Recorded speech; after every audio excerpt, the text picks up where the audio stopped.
दुर्भाग्य की बात यह है कि बहुत सारे एक्स सर्विसमैन उस समय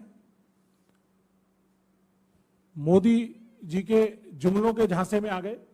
नमस्कार दोस्तों, वन रैंक वन पेंशन को लेकर हमारे सभी पूर्व सैनिकों के लिए काफ़ी बड़ी अपडेट आ चुकी है। जी हाँ, आज हमारे पूर्व सैनिकों की एक मीटिंग रखी गई थी वन रैंक वन पेंशन पर। जी हाँ, जो हमारे रोहित चौधरी जी हैं उनके द्वारा पर एक मीटिंग रखी गई थी और यहाँ पर इसमें बताया गया था कि जैसे 2014 में रेवाड़ी में जैसे जो रैली में यहाँ पर मोदी जी के द्वारा यहाँ पर नारे लगाए गए थे कि हम वन रैंक वन पेंशन देंगे। जी हाँ, यहाँ पर आप देख सकते हो कि ये जो फोटो है, जी हाँ, ये रैली रेवाड़ी रैली 2014 का ये इमेज है, ये फोटो है। और इसमें यहाँ पर हमारे जो भूतपूर्व सैनिक है उनको ये आश्वासन दिलवाया गया कि हम उनको वन रैंक वन पेंशन देंगे, हम उनको हक देंगे, हमें सिर्फ आपकी वोट चाहिए। जी यहाँ पर लेकिन सरकार ने यहाँ पर हमारे पूर्व सैनिकों की वोट ले ली, लेकिन आज तक हमारे पूर्व सैनिकों का उनको हक उनको कभी नहीं मिल पाया। तो हमारे जो रोहित चौधरी जी हैं उनके द्वारा पर बताया गया है कि जैसे हमें पिछली बार जो है सरकार हमारे साथ धोखा कर गई, अब की बार बिल्कुल भी सरकार की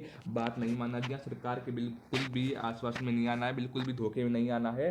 अब की बार हम सरकार को वोट की चोट देंगे, यानी कि हमें जो जैसे पिछली बार सरकार ने धोखे से हमारी वोट ली, तो अब की बार हम सरकार को वोट की चोट देंगे। आइए जानते हैं कि क्या पूरी वीडियो।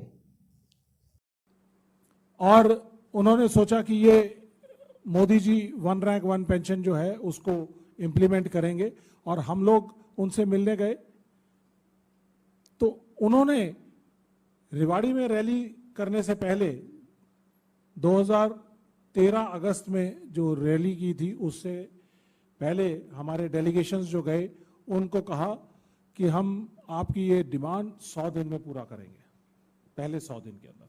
लेकिन रेवाड़ी रैली के अंदर उन्होंने 5 बार उस स्टेज के ऊपर घूमकर 5 बार उन्होंने कहा, मैं अपने देश के सैनिकों को नमन करता हूं, नमन करता हूं, नमन करता हूं, और मैं इसको पूरा करूंगा और उनके इज्जत, मान और सम्मान को देने का काम करूंगा। लेकिन उसके बाद उन्होंने नहीं किया। हम कई बार उनके पास गए, जेटली साहब के पास भी गए, राजनाथ साहब के पास भी गए, लेकिन मोदी साहब ने आज तक हमें मिलने का समय नहीं दिया।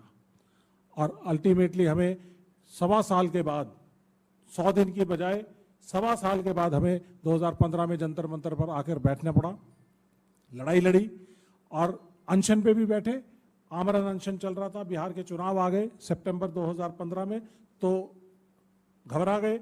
उस घबराहट के अंदर इन्होंने एक, मोदी साहब उस दिन फरीदाबाद की मेट्रो का उद्घाटन करने जा रहे थे, तो वहां से कहा कि मैंने वन रैंक वन पेंशन फौजियों को दे दिया है। लेकिन उसके अंदर बहुत कुछ तकलीफ, जिस तरह से हमने कहा कि भी जिस तरह से यूपीए ने एक डेफिनेशन दी थी उसके तहत काम नहीं किया। हम संघर्षरत रहे,